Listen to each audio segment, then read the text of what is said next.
Hello, hello. Simple as that. That was easy. It was painless. It was. We're back and it works and all that.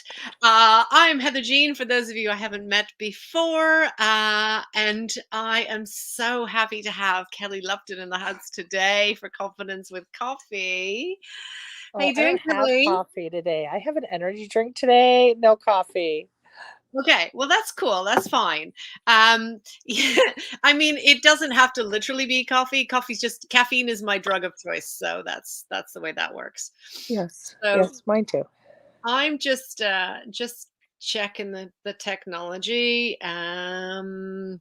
Ooh, okay. It just people going, "Oh no, I can't be live. I can't be with you today," but they can watch on the replay. So whether you're Okay. watching the replay or whether you're watching live, it's all good. It's all cool because we are going to be talking with the amazing Kelly about all things that are lifestyle engineer, how you got here, what happened, about your brand new um, I don't want to spoil it. A My project. brand new adventures. My Your new adventures. adventure. I got a couple. Yes, So, I love this. I love this so much. So for those of you I haven't met before, like we've got a lot of people hanging out with us now. A lot of new people that I haven't met before. So I wanted to take a second to introduce myself as well. I am a training consultant and career and confidence coach.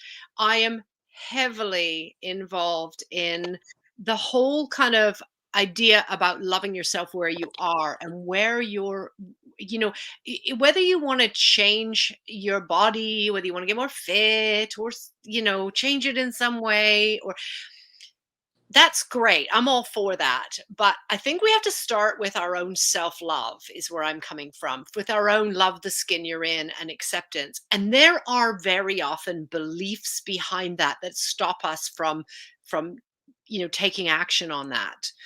And one of the things that I love about the conversation that I am sure we're going to have with Kelly is around how we find that and what we go through that. And if you've been around the Confidence Through Cabaret community for a while now, you'll know that Kelly will be very honest and open in the comments to the posts around, their own thoughts and feelings and how they got there and so on.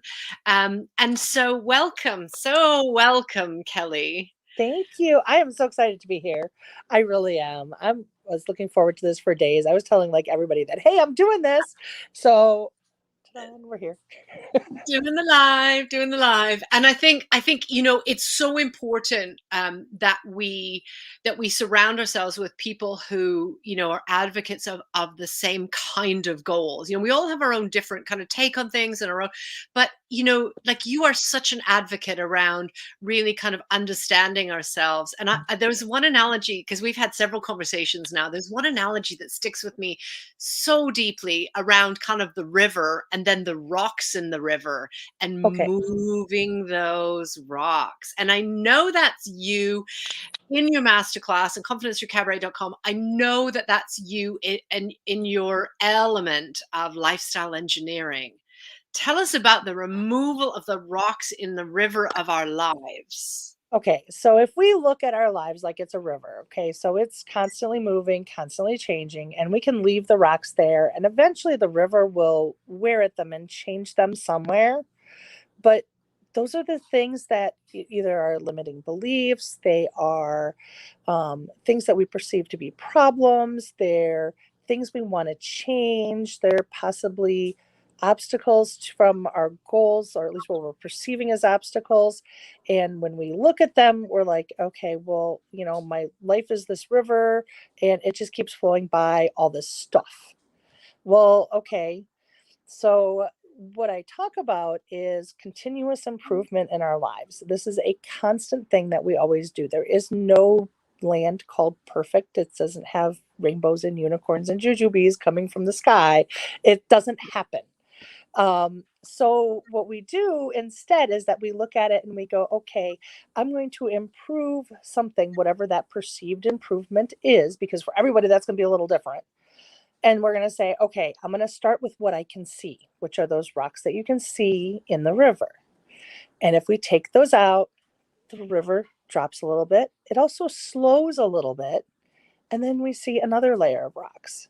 So we're going to work on those and take those out of the river. And it drops a little bit and slows a little bit more, and we can see more. So if you don't necessarily see your end goal right now, that's okay. Work with what you can see and make steps forward. Beautiful. And I love that. I think it's unfortunate that so many of us need permission, that we need to hear it's okay to not see our end goal. But you've just given that permission. So if you're somebody who needs that permission, there you go. You have it. Yeah. But it, Oh, yeah. it's we're so fed this crap about, we're supposed to know our end goal and know our purpose and arrive at our purpose, and then Oh, not true. I wrote a post on purpose. I was in the car. It's a blog post that I wrote on my own blog. But anyway, I was sitting in the car. We're going someplace, I don't remember where. Had this conversation with my fiance, and he's like, "Well, do you know what your purpose is?" And I'm like, "What do you mean what my purpose is?" And he goes, "Like what your life is supposed to be about." And I'm like, "I don't know that we're supposed to know what our life is supposed to be about. My purpose for today is to be with you. That's my purpose today. And tomorrow, my planned purpose is that I'm going to go and I'm going to do my job, which being a coach, that's my job. And I'm going to work on things. I'm going to work on me. I'm going to help other people accomplish things and work on them and help them see their way from here I am today to where I am tomorrow. That's my purpose that day. So, do we have a life purpose? Maybe some people do, but do we all have to know that? No, we just have to know what our purpose today is. What do I need to be present in today? That's your purpose. Yeah. Yeah. And I think there are other ways to approach our purpose even for today. Like asking that question of ourselves, who am I, is something that I've started doing. As you know, I started a journaling practice a little over a month ago, Yep. which was a hard habit to get into consistently. And that I keep coming back to that question. I used to start with the question, how do I feel? And that was fine, because I needed to express those feelings. But just the Right. kind of the who am I, that question is big, right? So it's almost like a who am I and who do I serve, or how do I serve, or what and it's never an answer that I have a consistent answer to.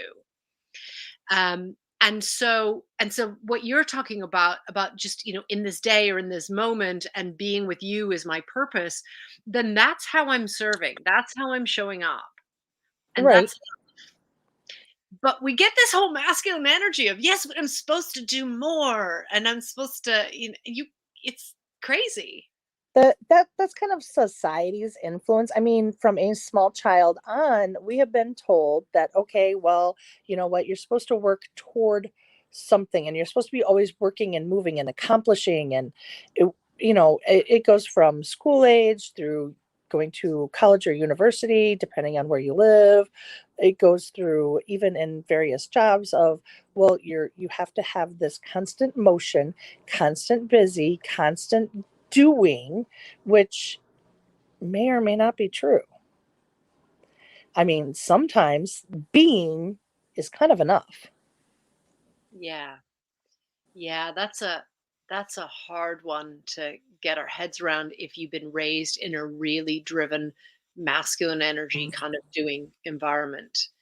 I think for probably many of us, but certainly for me, the COVID quiet and lockdown was at first brutal, but so helpful because it meant that I couldn't be doing all the time. And see, I had the opposite effect because I had a quote unquote essential job. So because at that point I was a quality engineer, I worked in the automotive industry, which is where a lot of my tools come from, to be honest, because let's face it, the things that helped me decipher what was going wrong in the product. Also, I went, well, wait, if I apply that to me, I can help figure out what I'm doing. Why am I doing what I'm doing? So So those tools have been very helpful. But I mean, at that point, that's what I was doing is in the automotive industry. And so I had, I think, 3 weeks off during the whole lockdown. Wow. My life didn't change much.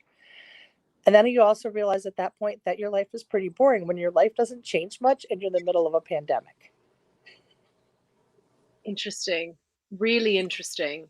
So so how do you get over that need to be doing all the time then? It is some days harder than others. I mean, because there's literally, okay, well, I mean, I have like ideas where I keep a list of ideas.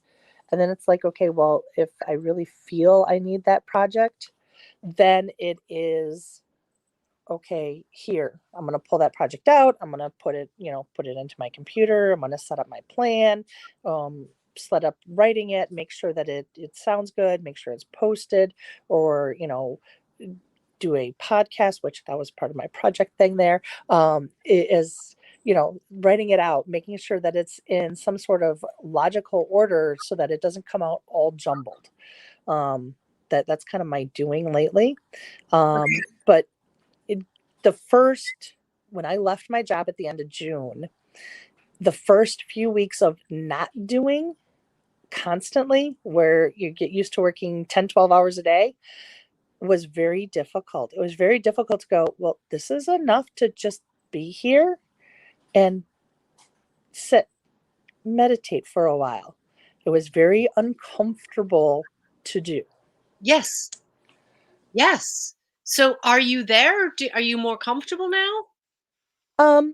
Most days there still are days where you've got that voice in the back of your head. Well, you didn't do enough today. You didn't do enough today.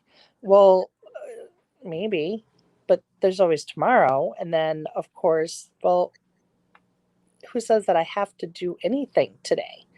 I mean, there's my schedule that it's like, okay, I made up my schedule. Yes. If I have a client that I have to meet with, obviously I'm going to be there. But other than those things, it's like, do I really have to do this today? Is this something that has to be done today? So it's always your own self-imposed deadlines at that point.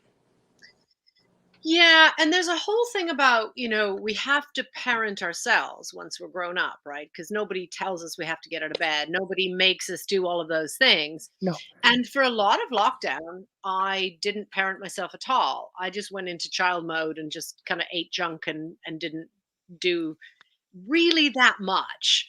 I just kind of followed a weird instinct. And I find that when I get in that headspace of I'm not doing enough, then it adds more pressure and it makes me actually weirdly do less. So, and that's where the joy of really kind of being in the flow, which coming back to the river analogy, is just so beautiful, right? And yeah, you hit the rocks and you kind of go, "Ooh, not looking under that one." There are days for that too. Yeah, or this one's a big one and I need to handle this one in pieces. Mhm. And I know because you and I do the confidence challenge together, and I think really struggled with the whole kind of going to Canada, where I was until last week, and then it was like, okay, well, I got to break this down a little bit. Like I got to just deal with the little pieces of it and just kind of break that open because the whole thing is too big for me. And it's those kind of things where if I'm in the flow and I come across those things, I'm so much stronger than if I'm just trying to um force it. If I'm trying to know the purpose and know the end goal and know the what the rocks are and deal with them all, and it just and then I shut down. So I think it's a lot of it is about being, the reparenting isn't just about get out of bed, eat the right things. It's also Oh about no. nice to yourself. It's also about, being honest with yourself. It's being productive in ways that serve you, and that's not something somebody else can tell you. No. And that was a very hard thing to learn. Um, Not so much, I mean, like at this point, it's pretty much okay. If I feel like resistance to something, it's like, okay, I'm not being honest with myself someplace, and I know that. But back in And keep in mind, I'm like a latecomer to the whole self-development, self-understanding crowd. I mean, I didn't start until 2016. And it wasn't until I had gone through a divorce, and then shortly after that, followed by a life-changing accident, followed by, the recovery period. And it was during that recovery period that I kind of discovered it and went, oh, wait, I've been missing like this whole thing of life that I didn't know about, because we don't know what we don't know. Mm-hmm. So, when going through that, it's like, okay, I was resistant to even trying it first. And then I was resistant to, delving into it deeper. Once I got my kind of toes wet, it's like, okay, I did enough. I'm good. Nope, nope, nope. And resistant to it. So it's like, you're not, when you're resisting something, you're not being honest about it in some way. It doesn't mean that saying no is a bad thing. It just means that, well, you know what? Maybe look at that of why are you saying it? And are you okay with the reasons for saying no? And it's little pieces, it's little steps, it's little baby steps.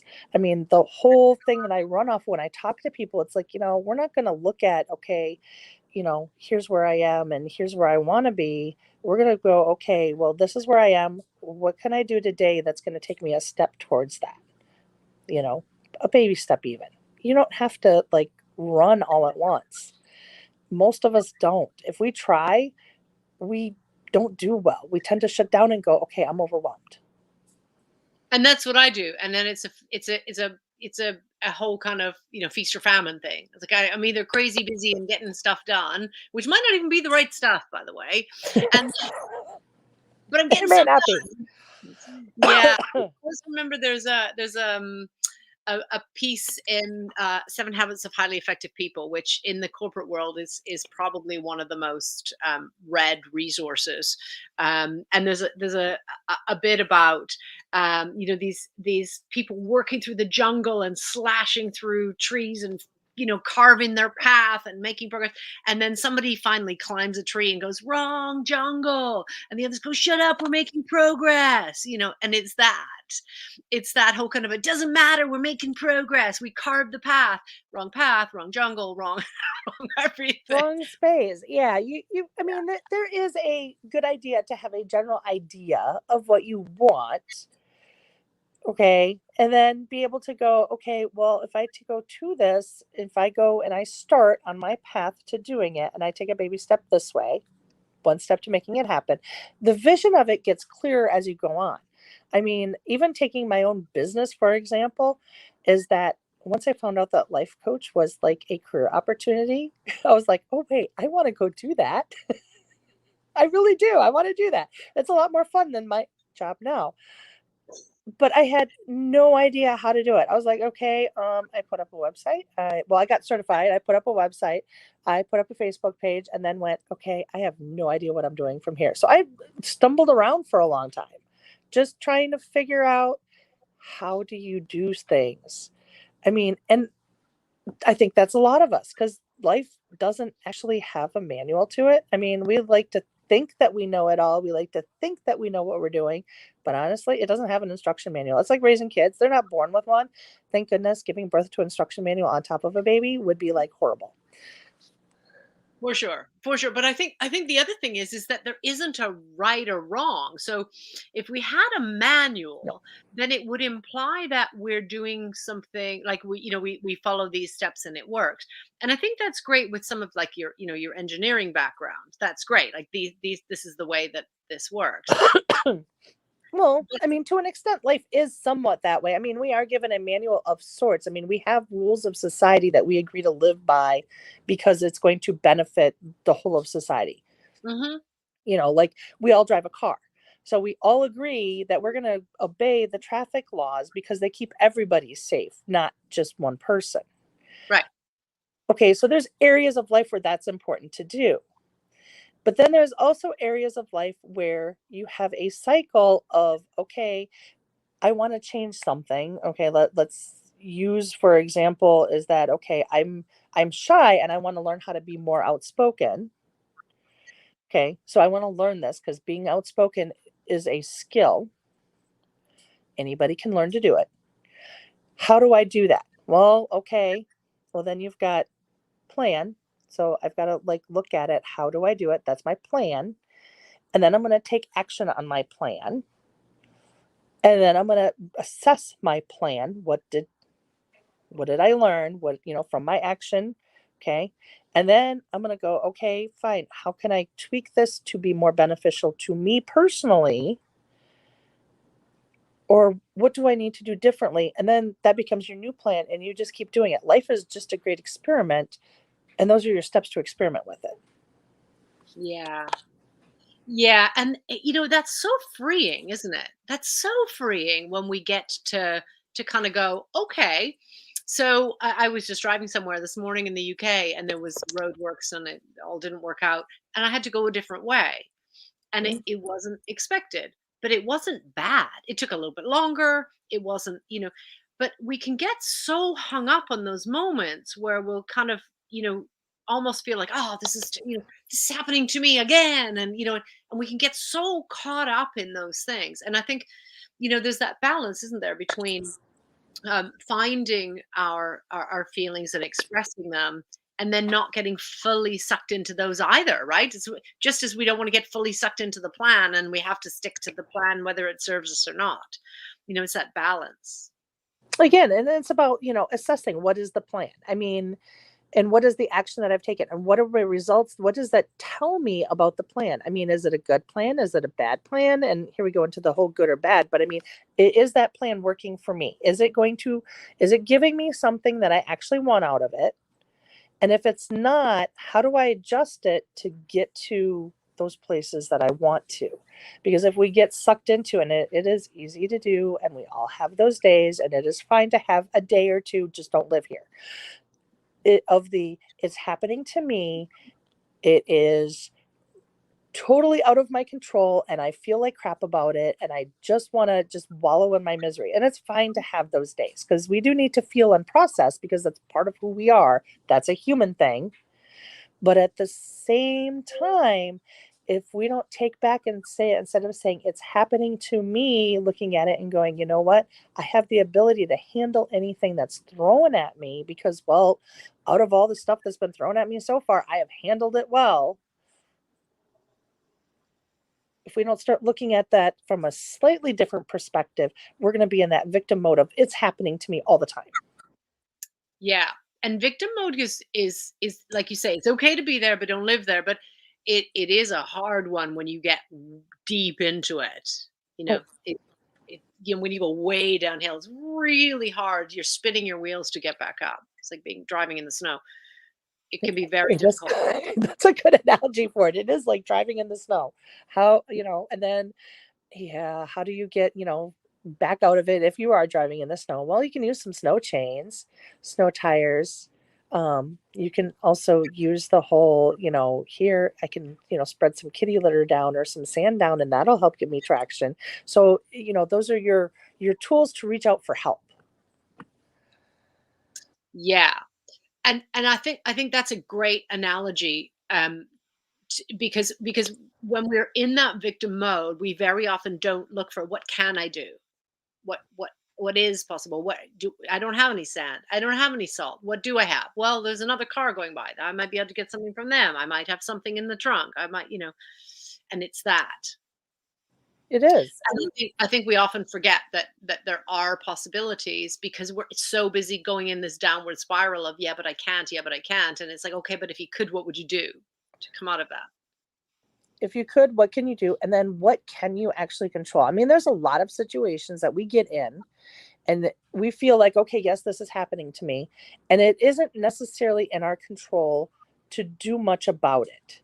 Like, it, for example, you're living in a household with somebody and, stuff is happening to them and it's affecting you. Well, you can't help the stuff that's happening to them and you can't make them deal with it in a way that you would, because controlling another person is impossible. But what can I control about me to make sure that this is easier? Do I need to take some time and step back? Do I need to, offer assistance because you can see that they're spinning out? What do I need to do to change the situation to make it easier. Most of the time, if you reach out and you help somebody else, you're making the situation easier for you and them. Yeah, absolutely. Absolutely. Not, I mean, I won't say that's 100% of the cases, but it's a very high percentage of them. Yeah, absolutely. And I think, that not only, but especially women, we often get into this whole thing of we're supposed to know, we're supposed to be able to do it ourselves, we're supposed to be able to cope. We really kind of buy into stuff that isn't realistic. I certainly did, and then I didn't want to ask for or accept help.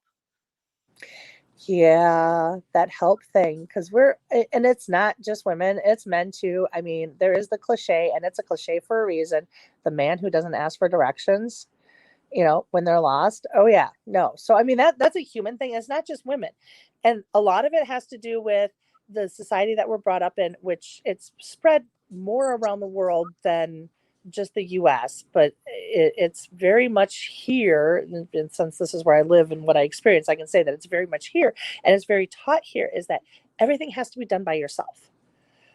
And well, when you look at how we're programmed to operate and we look at our evolution of our brain, we're programmed to actually work on a community level, not an individual level, even though society's saying now, well, you have to be individual. We are pre-programmed to do things in such a way that we are working together. Um, I mean, because when our brains developed, we were very tribal, and that was very intermeshed with each other in order to even survive. Well, we don't have that now because we have grocery stores and we have all sorts of stuff that, makes it a whole lot easier to live independently. But that doesn't mean that our brains don't need that. So asking for help, it's actually, I mean, you're like, oh my gosh, what if somebody, judges me or whatever? But once you do it, you actually feel better because it's like, well, you know what? My burden is now spread out, even if they may not be able to do much other than just listen to you. Sure, that's true. That's true, and sometimes that's all we need. Oh, definitely. We all need it. Like I would say every day, but maybe not every day. But a vast majority of the time, if you're facing a trouble, you do need to reach out to somebody. You're not meant to Yeah. handle it all on your No, you're not own. meant to handle it. And then, as you say, we are tribal. Okay, so you mentioned the how earlier, and then like we don't always know how. The tyranny of how. Oh my goodness. That is a Yeah. huge because we go like, okay, so I know what I want to do. I'm gonna start down the path. I have a rough idea of like some of the possible tools that I might use. And then we go, wait, but I don't know how to do everything. And then we get stuck Hmm. because we think we're supposed to know how because everybody else seems to know how, or at least the people that want to need to know how. So tell us about how you get over that how. So my most recent example of getting over the how, when you and I originally talked, at this point, it's been about a year. You were doing the videos inside the Confidence Through Cabaret website, and I had done one of those, and it was actually the first one I'd ever done, so I was like super nervous. Uh, And it is to this day, it's one of my favorites because, I still remember all of the analogies and the content that you shared. It's just beautiful. And well, thank you. But I mean, I'll just admit, I was really nervous. I was like, okay, I'm going to throw together, and I put together like a PowerPoint because it's like, okay, it'll help keep me on track so I don't get like way off target. But we had also talked about at that point that I really wanted to do a podcast because, talking is so much easier than, say, writing. It just is easier to just say it rather than type it all out and then make sure it makes sense and yada, yada, yada. When we communicate, we tend to hear and understand better when we hear it. Um, and I was just like, but I just don't know how. And at that point, you hadn't done your podcast yet. And so there really wasn't much conversation. Then when I learned about your podcast, I'm like, okay, fine. How did you do this? I mean, it just was such an overwhelming task between all the options for who can host it and all the options of how to get it out there. And I was just totally overwhelmed. And I was like, okay, you know what? After a while, we had talked, and you're like, okay, just look at like 2 or 3 of them and pick one. Just pick one. So that was kind of the direction on the how of when we're looking at, because most of the time when we're asking how do we do something, there's an infinite number of possibilities, okay, that we could possibly use to solve our issue, to do that. That's our vehicle to do whatever we want to do. We need to look at, when we're talking about how, of limiting the possibilities down to one, what can I do?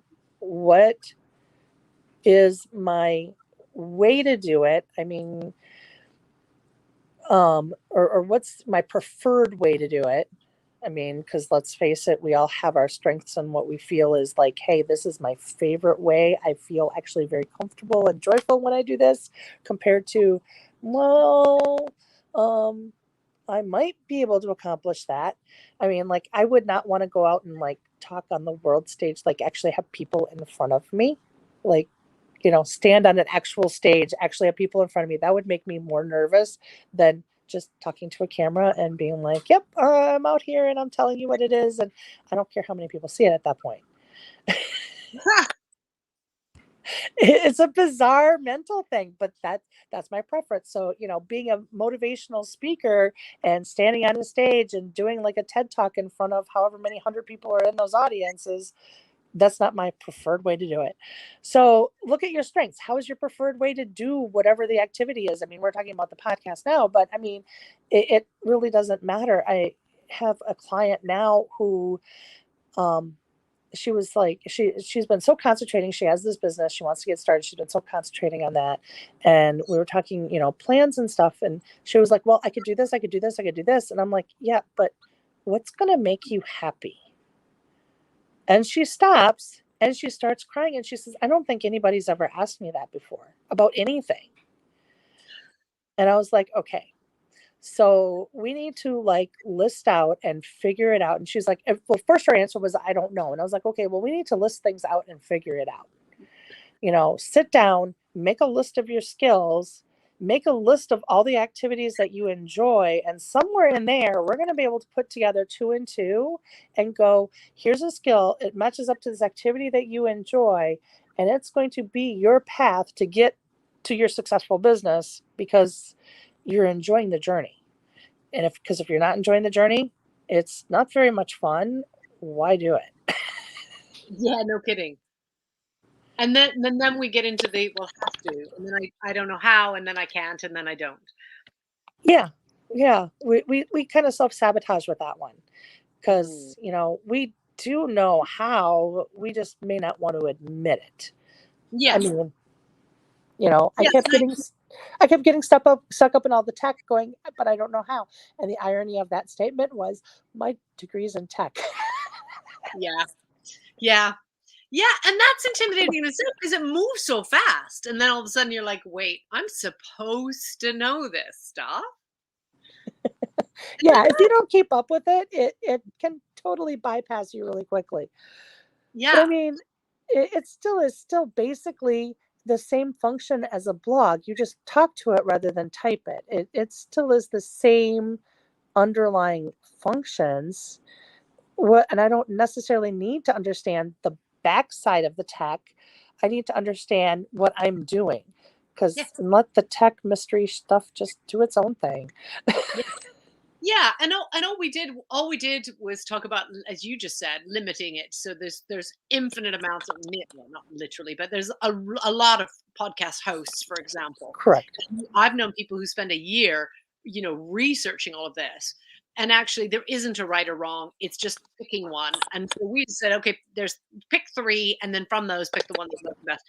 That's literally what Ryan and I did as well. We looked at two, we picked the one we thought, oh, this one looks easy to use, and then that was it. We had ours up in a day.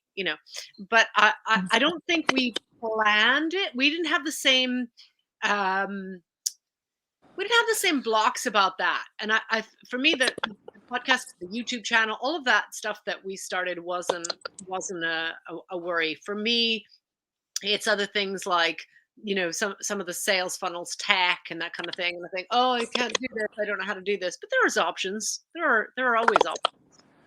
Yeah, sales funnels. I don't even know that I believe in a sales funnel, so to speak. It's just like, here, this is my stuff. You want to come work? This is where we do it. Yeah. And you don't have to have the tech and all the fancy sites to kind of make it, do all the things. And, you can do all that manually, but with conversation, which means you're connected to your audience more. Yeah, the connection is a big thing. And I think we miss that a lot in our lives because we are like, I mean, we already talked about that. We're told that, oh, yeah, you have to be so independent. And we miss out on a lot of connection because we're not opening ourselves up to the possibility that I don't have to do it all by myself. Yeah. Yeah, absolutely. Absolutely. So now you have your podcast up. I do. I'm I feel pretty like there should be excited like about music that. that goes, "Oh."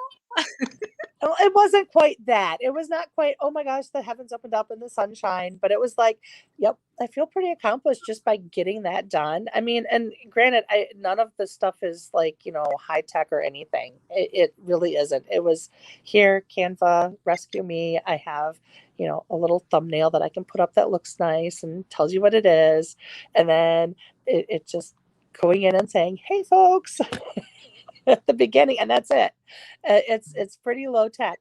But on the other hand, I mean, just being able to go, okay, yep, it may be low tech, but there's a message in here, and I actually get to do things like talk to other people and make that connection and make the community and go here.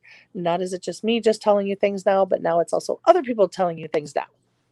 Absolutely. Absolutely. Yeah, and I love that. And I know you love it, right? You enjoy Oh, doing. it has been fabulously fun. I mean, at the first episode, I was super nervous, probably just because it was the first episode. And I was like, no, I should pre record this. I really should. And my fiance watched it. He goes, it's not that bad. He says, you can tell you're nervous, but it's the first one. You're supposed to be nervous. Let it Yeah. ride. You don't get to re record the first one. No. No, and how there's no rule book that says we're not allowed to be nervous or we're not allowed to be. I know there are lots of people actually even in this community because I've been on lots of people's podcasts in this community but that edit it out and they'll take out every and they'll make it really flow beautifully and perfectly. I don't have the time for that. I could do that. I don't want to do that. It doesn't serve anything for me. And I think there's a permission when we come across as nervous because then other people get to hear that and go, "Yeah, me too. I can relate to you." Yeah, I think so. I mean, like even my second one, I left the ums in, and it's like I know it's not the perfect flow, but the message is still there. And well, let's face it, you at least get to see something that's human, especially in like this airbrushed world that we live in. I mean, like I look at some of these pictures on social media or I listen to somebody else's podcast and it's like, yep, that's professionally produced and that's great. I mean, don't get me wrong, that's really great. But as far as helping a person get over the fact that, well, when I talk and I do things, even if I have notes and I'm like organized and ahead of time, I still say, well, okay, so what? Well, It's so okay. We I all have do it. I have a one of our co-pioneers is actually a professional editor. So I Mhm. could make the perfect podcast or I could have that created. But I purposely choose not to because I think there's beauty in showing up as you are. And I think that letting people know who you are authentically by being able to struggle with tech or or laughing or I mean the dog quite regularly climbs on my lap during the podcast and stuff and Oh, it's like this is life. This is real. And if I edit that out and I make it flow in a perfect way, it's not saying what I want to be saying. right. And it's not. And yeah, I have the same thing with the dog that crawls on you. I have a very needy dog named Bella, who is my sometimes co host. Right now, she is wore out and she's sleeping on the couch with the other dog, who is just an older dog and sleeps a lot anyway. Yeah, but it is natural, and then it lets people get to know Kelly, and it lets people get to know, and then I can relate. I can decide if I'm part of your audience, if this is for me, and that's who we want, right? We're not trying to attract everybody. We're certainly No. not going to attract the people that expect us to be perfect because they're going to be in for a bit of a shock when they find out we're not. Or at Find least out that we're human. Oh my God, it's a tragedy. Uh, absolutely, absolutely. What is your podcast called, Kelly? So my podcast is the Lifestyle Engineer podcast. It is available everywhere except for I'm still working on iTunes and Spotify, but everywhere else it's available. It's also on YouTube because same channel as the Lifestyle Engineer. Um, and again, it's the play on words from being an engineer and going into being a coach, and realizing that the same building blocks that I used in my career, well, it helps you build this great life. So there we go. Um, so that is the podcast, and it covers every little building block. Well, it doesn't currently because I only have like 3 episodes up, but it will eventually cover all the little building blocks that go into making your life what it is. What are we paying attention to? Where do we need to focus our attention? And why are we doing what we do? And are we okay with the reasons for doing it? I mean, if you're good with why you're doing it, then it's okay to go do it. Except for probably murder. Murder probably put you in jail. So let's say as long as we're not harming others.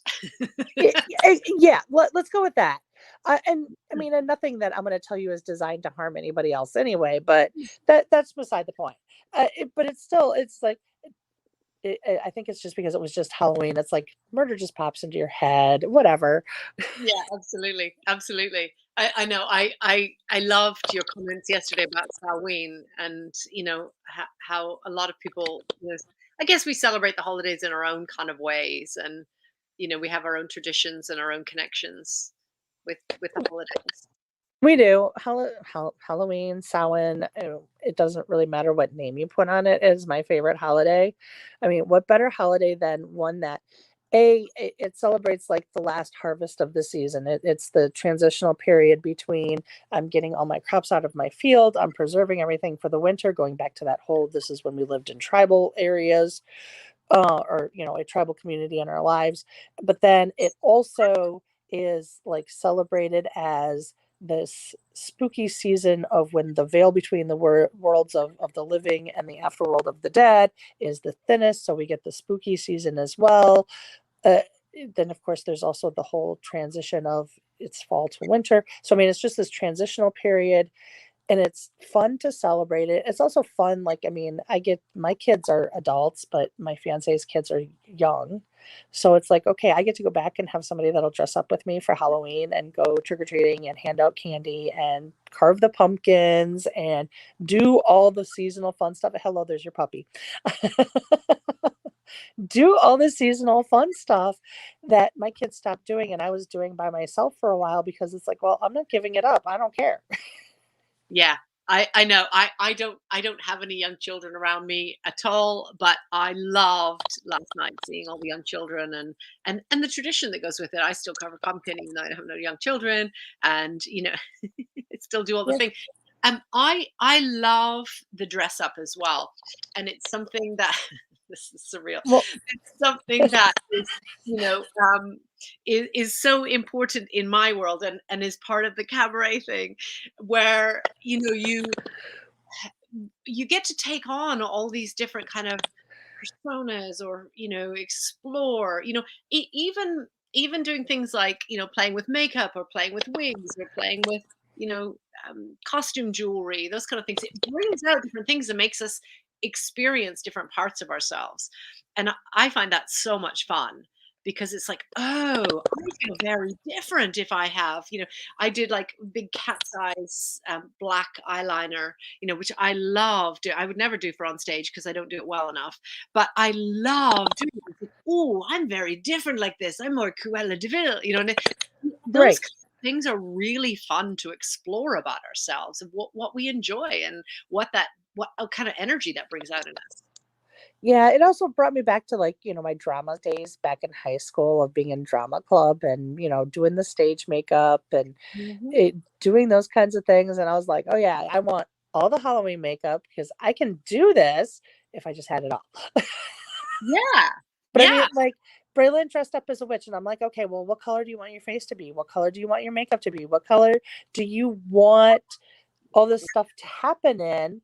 And, we just sat down and I'm like, okay, well, do you want something drawn on there? And she's like, oh yeah, I want a spider web over here. And so, I mean, we did all the fun stuff. And then I'm like, okay, so then Zayden, had a parrot hat on. And I'm like, what, do you want parrot makeup on? And he's like, nope, no makeup. I'm done. Okay. Yeah. So it's very different for each of them, but it was a lot of fun to do that. And then, of course, because I got into helping them with their costumes, I never actually went out and bought my own. Oh no. So I'm like, That's okay, I've got all this makeup. I can make a costume out of anything then. So I have like the sweater, and then I live in Wisconsin, so it's cold here.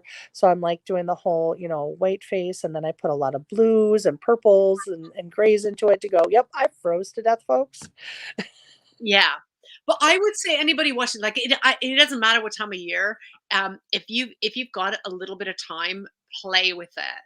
Oh, Play with makeup. See what happens. And the thing I used to do was kind of go, "Oh, that's wrong. What where'd that come from? That's a belief."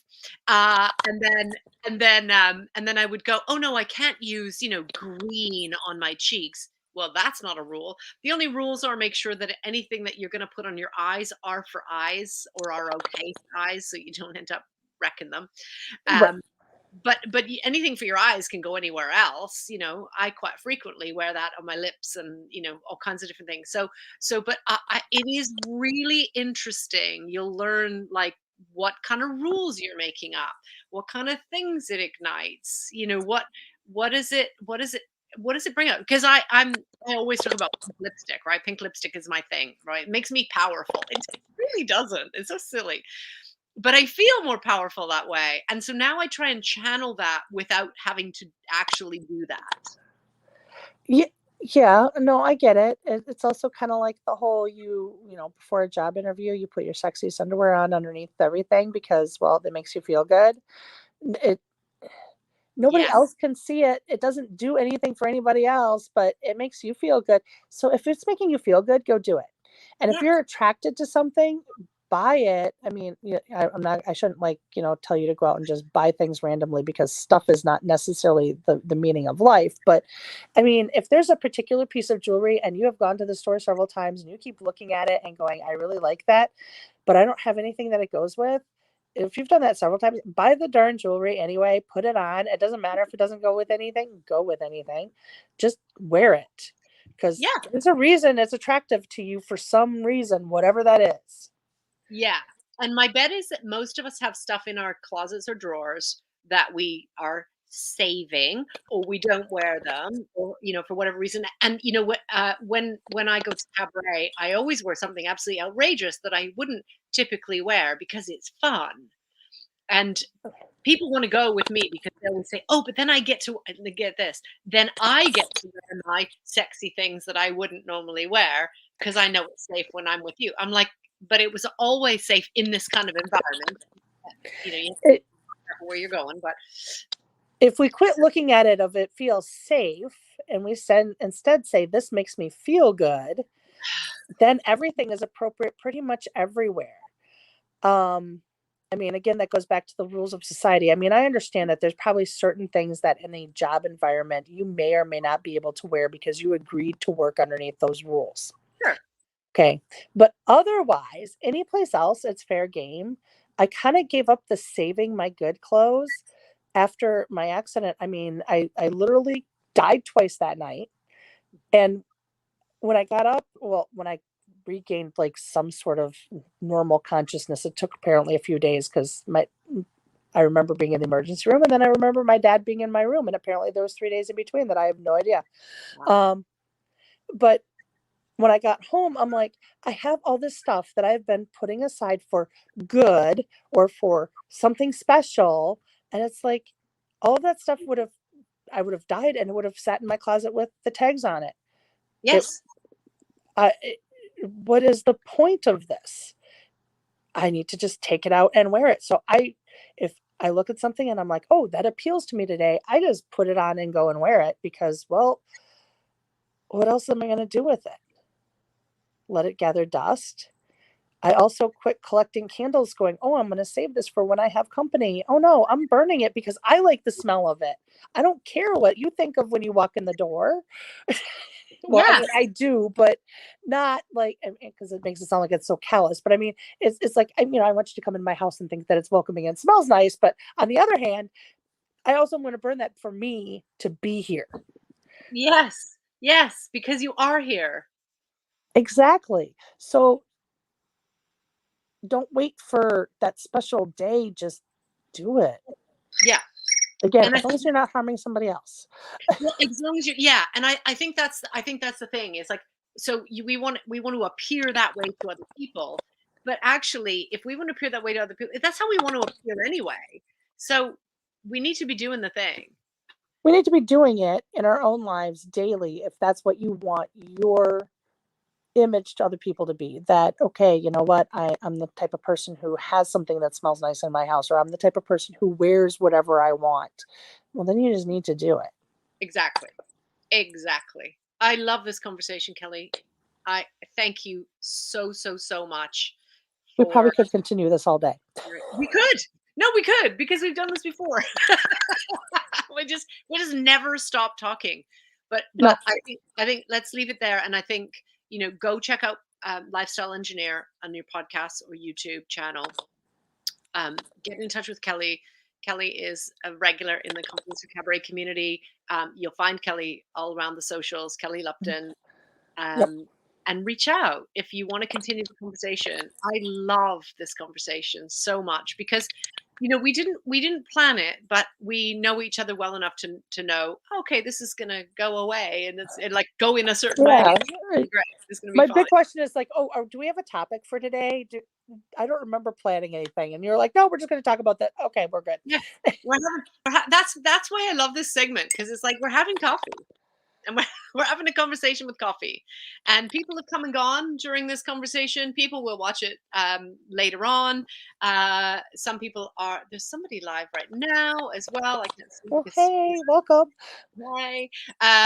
So we've had 5 different people come and go. There will be people come and go later on, and you're just it's just the right timing wherever that is. But do what makes you feel good. Yeah, yeah, definitely. Buy the dress, buy the jewelry, buy the makeup, put it on. It doesn't matter if you never leave your house, just put it on because it makes you feel good. That's what you need to do. Yeah. Or take the bath or take the walk or I don't know, whatever else it is. Mhm. It just do your thing. Absolutely. Other Absolutely. people will catch up. Don't worry. Yeah.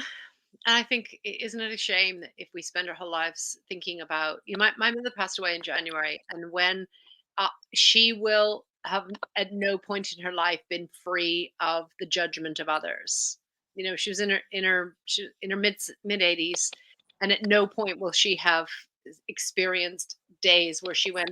Doesn't matter what other people think. It was her whole life was based around what will people think, Well, and women it's your mom's age, though, I mean, they were raised in a society that was literally you had finishing schools where women would go to learn how to be good wives and mothers and please Mhm. everybody else, not Mhm. themselves.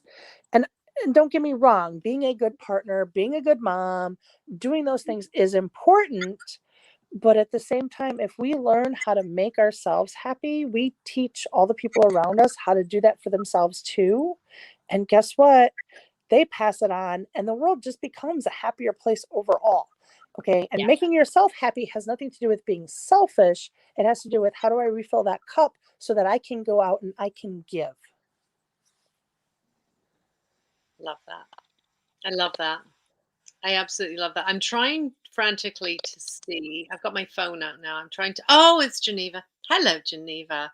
I'm just watching. Hey, I'm just Geneva. watching. I'm out for a walk, thinking about this right now, and I think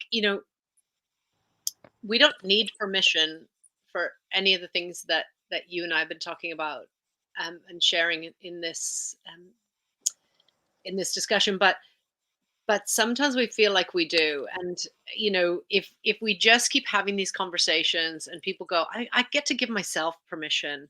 I get to do the thing. I get to try the things. I get to and it's okay without the fear of judgment. And you're absolutely right. It was a very different generation.